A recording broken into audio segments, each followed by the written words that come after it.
আজকে আমাদের টপিক হচ্ছে অ্যান্টি মার্কোনিকভ রুল। ঠিক আছে? অ্যান্টি মার্কোনিকভ রুল সেম ভাবে এপ্লাই হবে অ্যাসিমেট্রিক অ্যালকিনের সঙ্গে রিঅ্যাকশন হাইড্রোজেন হ্যালাইডে। ঠিক আছে? In the presence of peroxide. পারঅক্সাইডের প্রেজেন্সে এই রিঅ্যাকশনটা হয়, এইজন্য একে বলা হয় পারঅক্সাইড ইফেক্ট। যেহেতু এই রিঅ্যাকশনটা সায়েন্টিস্ট মরিস খারাস ডিসকভার করেছিলেন, সেজন্য একে খারাস ইফেক্টও বলা হয়। ঠিক আছে? অ্যান্টি মার্কোনিকভ রুল কি বলছে সেটা আমরা ভালো করে জানবো আজকে।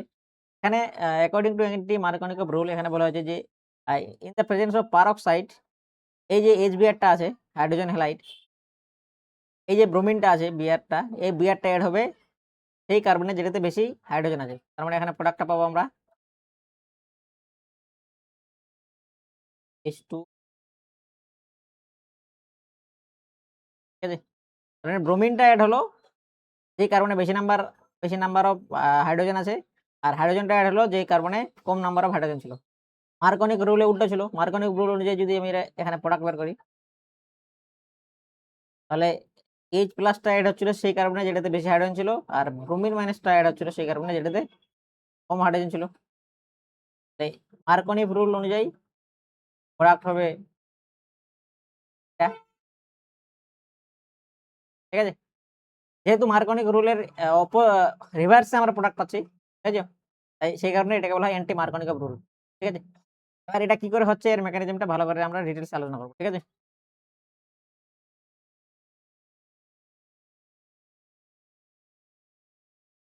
এই রিঅ্যাকশনের ক্ষেত্রে স্টেপ 1 এ কি হয়, যেই পারঅক্সাইডটা থাকে এই পারঅক্সাইডটাকে ফটোলিসিস করা হয়, তাহলে রেডিক্যাল উৎপন্ন হয়। অনেকে আবার বলে এটাকে যে অক্সিজেনের যে লোন পেয়ারটা আছে, এই লোন পেয়ারের মধ্যে রিপালশন ক্রিয়েট হয়, যার ফলে এই বন্ডটা সহজে ভেঙে যায়। ঠিক আছে? যার ফলে আমরা রেডিক্যাল পাই। ঠিক আছে? স্টেপ 2 তে কি হয়, এই যে রেডিক্যালটা উৎপন্ন হলো, এই রেডিক্যালটা হাইড্রোজেন হাইড্রাইডের সঙ্গে রিঅ্যাকশন করে অ্যালকোহল উৎপন্ন করে, আর ব্রোমিন রেডিক্যাল উৎপন্ন হয়। ঠিক আছে? এবার এইটা আমার রেডিয়েটিভ নেচার হিসেবে কাজ করবে। মার্কোনিক রুলে দেখেছিলাম যে H প্লাসটা এড হচ্ছিল সেই কার্বনটাতে যেটাতে বেশি হাইড্রোজেন ছিল। এখানে সেম ভাবে এই ব্রোমিন রেডিক্যালটা এড হবে সেই কার্বনে যেটাতে বেশি হাইড্রোজেন থাকবে। ঠিক আছে? সেম ভাবে এই ব্রোমিনটা যেই কার্বনটাতে এড হবে সেটাতে বেশি হাইড্রোজেন আছে, মানে এটাতে এড হবে। ঠিক আছে? এবার এটাতে কেন এড হচ্ছে সেটা আমরা জানবো ডিটেইলসে। সেম ভাবে আমি যদি এই বোনটাকে রেডিক্যালে ডিভাইড করি, তাহলে এটা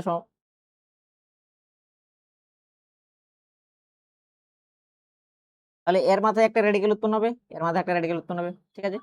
এবার ব্রোমিন রেডিক্যালটা যে আছে, যদি এই কার্বনের সঙ্গে এড হয় তাহলে এইভাবে এড হবে। তাহলে এখানে উৎপন্ন হবে এই যে রেডিক্যাল H2Br একটা। সেম ভাবে যদি ব্রোমিন রেডিক্যালটা এই কার্বনের সঙ্গে এড হয় তাহলে কি উৎপন্ন হবে?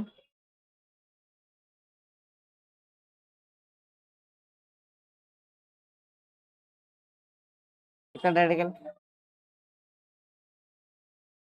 এবার আমাকে চেক করতে হবে যে রেডিক্যালটা এখানে উৎপন্ন হয়েছে আর এখানে উৎপন্ন হয়েছে, কোন রেডিক্যালটা বেশি স্টেবল। যে রেডিক্যালটা বেশি স্টেবল সেটাই হবে প্রোডাক্ট। ঠিক আছে? তাহলে এই রেডিক্যালটা হচ্ছে 2 ডিগ্রি রেডিক্যাল, এই রেডিক্যালটা হচ্ছে 1 ডিগ্রি রেডিক্যাল। আমরা জানি 2 degree radical is more stable than 1 degree. সবচেয়ে বেশি হয় স্টেবল 3 ডিগ্রি, তারপর 2 ডিগ্রি, তারপর 1 ডিগ্রি। ঠিক আছে? তাহলে এই যে রেডিক্যালটা উৎপন্ন হলো এখানে, এটা বেশি স্টেবল, তার মানে এটাই ফর্ম করবে, এটা করবে না। তাহলে আমার প্রোডাক্ট হবে এটা। ঠিক আছে? তার মানে অ্যান্টি মার্কোনিকভ রুল অনুযায়ী কি হবে, এই ব্রোমিনটা এড হবে সেই কার্বনটাতে যেটাতে কম হাইড্রোজেন আছে। আমি আল্টিমেটলি এটাও দেখাতে পারি, এই ব্রোমিনটা এড হলো এইটাতে, আর এইটা খুলে গেল, রেডিক্যালটা উৎপন্ন হলো এখানে। এবার পরের স্টেপে কি হবে, এই যে রেডিক্যালটা আছে এই রেডিক্যালটা হাইড্রোজেনের সঙ্গে এড করে বের করে দিবে। এখানে আমার প্রোডাক্ট উৎপন্ন হবে।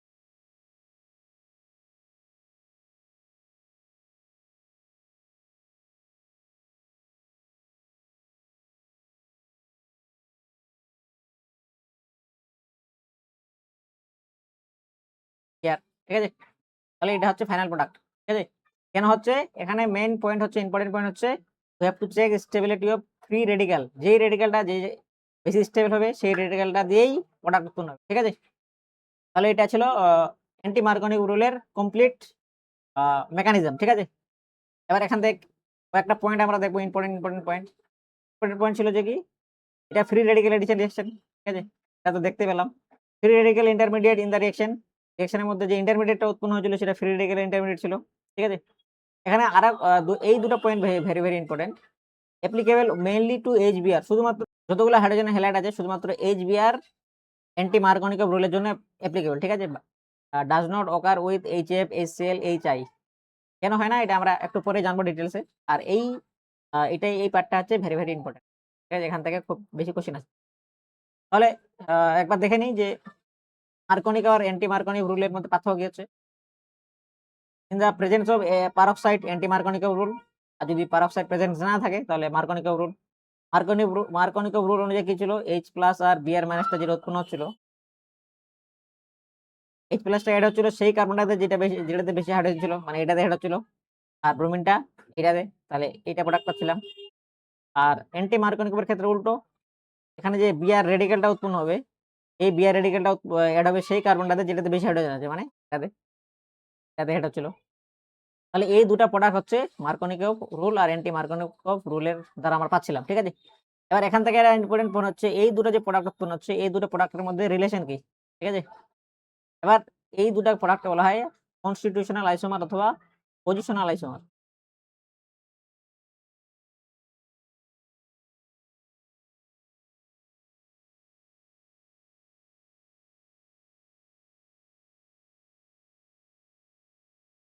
তাহলে এটা একটা ইম্পর্টেন্ট পার্ট, যদি কোশ্চেন দেয় এখান থেকে কোশ্চেন দেবে, ঠিক আছে?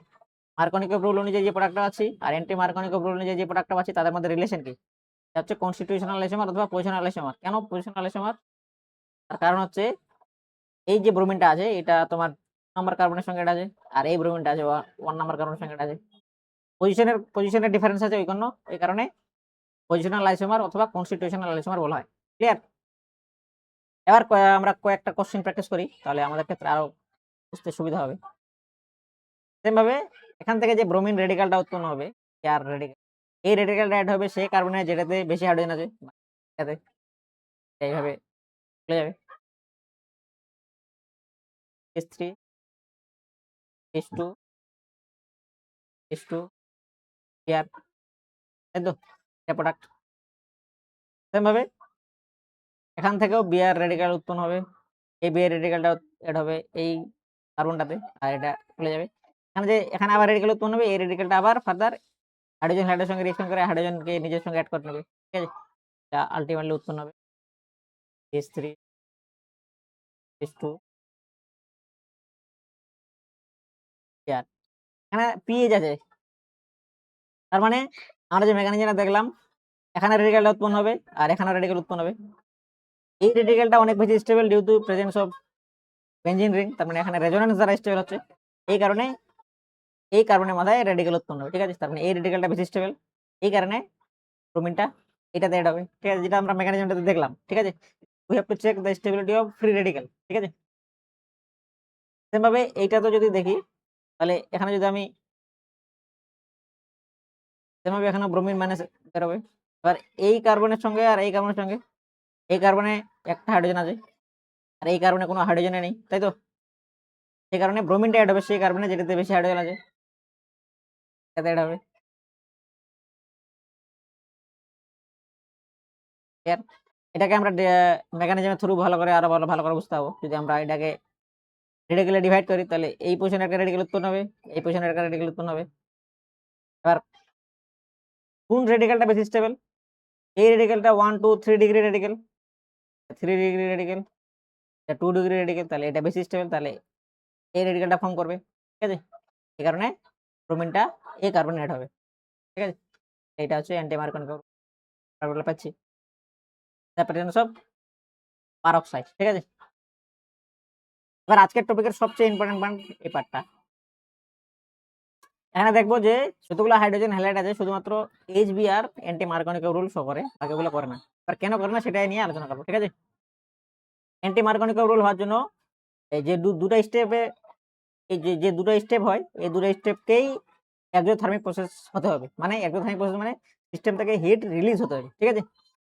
এবার যদি আমরা HF এর ক্ষেত্রে দেখি বা HCl এর ক্ষেত্রে দেখি, প্রথম স্টেপটা হচ্ছে এক্সোথার্মিক প্রসেস, কিন্তু পরের স্টেপটা এন্ডোথার্মিক প্রসেস, এই কারণে এই দুটো শো করে না। HI এর ক্ষেত্রে যদি দেখি প্রথম স্টেপটা এন্ডোথার্মিক প্রসেস, কিন্তু পরের স্টেপটা এক্সোথার্মিক প্রসেস, এই কারণেও এটা শো করে না। দুটো স্টেপকেই এক্সোথার্মিক হতে হবে, ঠিক আছে? এক্সোথার্মিককে আমরা নেগেটিভ সাইন দিয়ে ডিনোট করি, তার মানে সিস্টেম থেকে হিট রিলিজ হয়েছে, ঠিক আছে। এবার সবার আগে জানার চেষ্টা করি যে HF আর HCl কেন এটা শো করে না, ঠিক আছে। এবার যদি আমরা স্টেপ 1 টাকে ভালো করে লক্ষ্য করি, হ্যালোজেনের যে রেডিক্যালটা ছিল সেই রেডিক্যালটা এখানে এড হয়েছে, তাই তো। কি করে এড হয়েছে? এই বন্ডটা ভেঙে, কি বন্ড ভেঙেছে? Pi bond. তার মানে পাই বন্ড ভেঙে সিগমা বন্ড উৎপন্ন হয়েছে, রাইট। পাই বন্ড ভেঙে সিগমা বন্ড উৎপন্ন হয়েছে। এবার পাই বন্ডের চেয়ে সিগমা বন্ড অনেক বেশি স্ট্রং, ঠিক। যার ফলে উইক বন্ড ভেঙে স্ট্রং বন্ড উৎপন্ন হয়েছে, যার ফলে সিস্টেম থেকে অনেক বেশি পরিমাণে এনার্জি রিলিজ হবে। এই কারণে এই HF, HCl এর HBr প্রত্যেকের ক্ষেত্রেই আর ফার্স্ট স্টেপটা হচ্ছে এক্সোথেরমিক প্রসেস, ওই জন্য এটাকে এইভাবে ডিনোট করা হয়েছে, ঠিক আছে। এবার দেখো HI এর ক্ষেত্রে এটা পজিটিভ, ফার্স্ট স্টেপটাই পজিটিভ, মানে এন্ডোথেরমিক প্রসেস। কেন? কারণ আর HI